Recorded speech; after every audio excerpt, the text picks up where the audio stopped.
this is a sad breaking news story.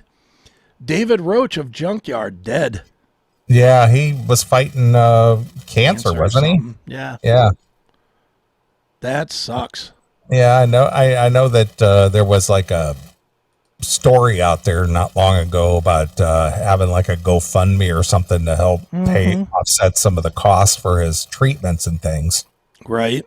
So that wasn't maybe a month ago or so when I saw that. So, they more or less had kind of indicated that the prognosis was not good at that point. So, unfortunately that took him, Yeah, that cancer is a motherfucker, isn't it? Jesus Christ, it's taken a lot of people out. Yep. So, we both like Junkyard. Yeah. Big Junkyard fans. Had a couple of the guys on the show before.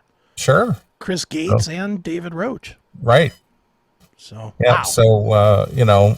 So, Simple Man, probably one of the best guy songs out there. Oh, yeah. When it comes to, guys and their relationships and stuff, it's like, you know what?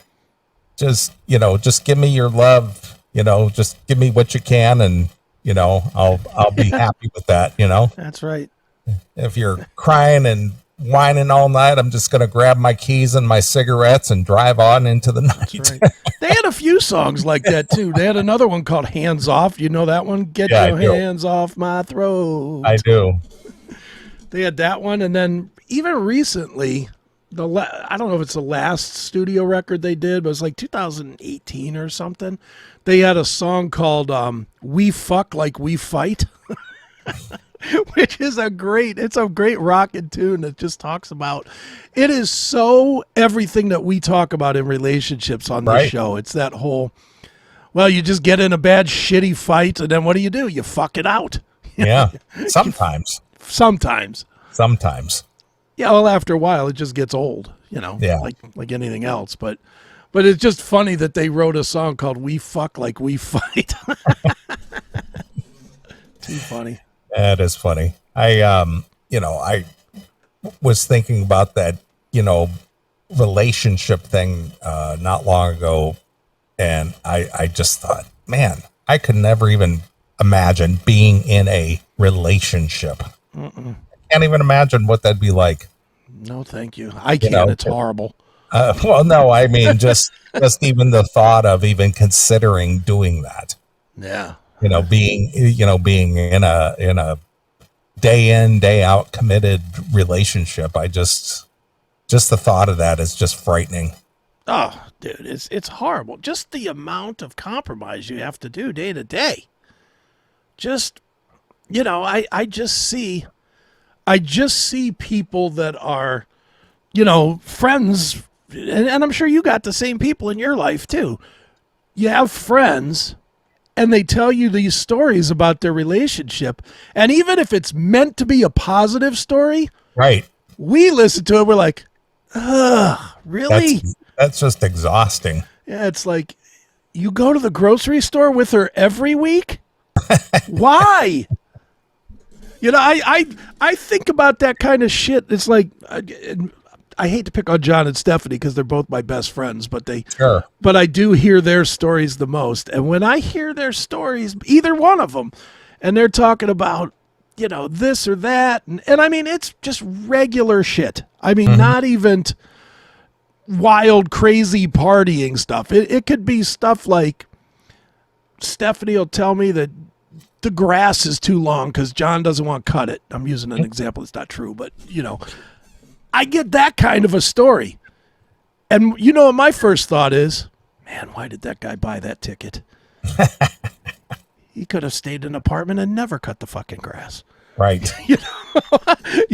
That's how I think about this stuff. I'm like you. I can't fathom a Saturday and the wife going, oh, you got to get out of bed. We got to go to Petiti's to go get some flowers for the garden. Yeah. Or we gotta put a new wall in the basement or something. Ugh. That just sounds terrible. Yeah.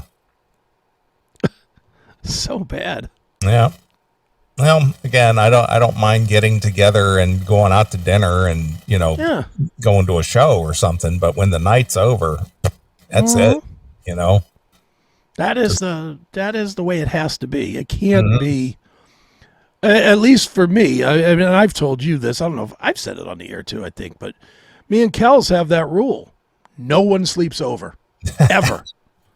And I mean, me and her have been kicking it since 2013. It's not like we've been kicking it for 2 years. Right. We've been kicking it for a long time at this point. And still, she's never stayed over here. I stayed over there once. And the only time I stayed over there was because I was so drunk and stoned that I was puking in her front yard. I mean, I got really, I was doing shots of Jack Daniels. Right. And I just did too many. Doing shots of Jack Daniels while drinking Fireball. Just not one of my better nights, to say the least. But we were just having fun, getting really fucked up and singing karaoke in her house or whatever. And she had made like a big old pot of spaghetti, and we'd had some spaghetti before. So as you can imagine, the puke was 14 times as gross as it needed to be. Because nothing like spaghetti puke. Oh, there's nothing worse. And just think of this mixing rot of chemicals of tomato sauce, Fireball, and whiskey. Right. All coming back up. Oh, it was awful. Yeah.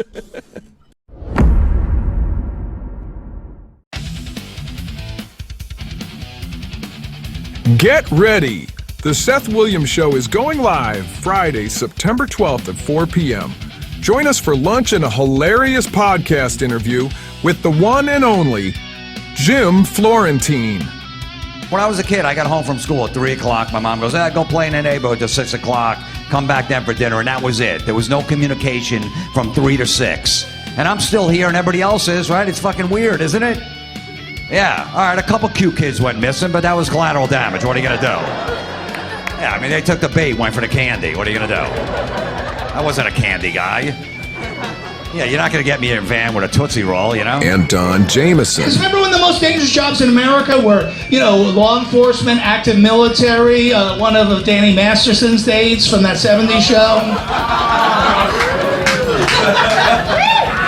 No, I'm glad you guys are laughing at these jokes because here's the thing. We're so politically correct nowadays, aren't we? It's gotten too crazy, man. This incredible event, including lunch, is brought to you by Smokin' Rock and Roll and Audio Base Studios. Space is super limited. Only 10 lucky fans will be selected. Send your email to SethWilliamsShow@gmail.com. Seriously, you don't want to miss this. I'm sure it smelled great too. RK Rutt has a question, and I think he's being serious because he's asking for divorce advice. Oh boy. Let's see. He asks, serious question, what do you do when you have kids? Well, I can't answer that. Chris can answer that. He has kids. I do not have kids. What I did, and I'm not telling you that this is the right answer at all, RK, because it probably wasn't, but I did it anyway. We hung out until they graduated high school. And we talked about splitting up a full year ahead of it. Like a full Mother's Day the year before. We had a real talk about she was going to leave then. And I was like, well, let's not fuck the kids up. Let's get them through high school first. And we got them through high school. They graduated June 2nd or whatever the date was. And she threw me to the curb June 22nd. So, I mean, it was like, okay, we're done here. Yeah, I'm out of here. Cross the finish line. Let me go pack a bag. But yeah, I don't have a real good answer for you, man. I do have friends that are going through divorce that have younger kids.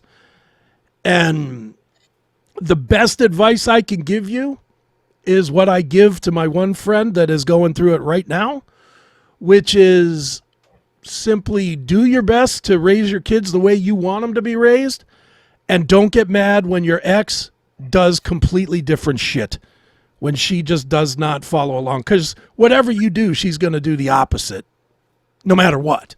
she's going to do. If you tell the kids, well, they got to be home at 3 o'clock and they got to go to bed at 10 o'clock, she's going to be like, well, you're over here. You could stay up till 2 and you don't have to eat. You can eat dinner whatever you want. And you can, because that's what exes do, because they're all cunts.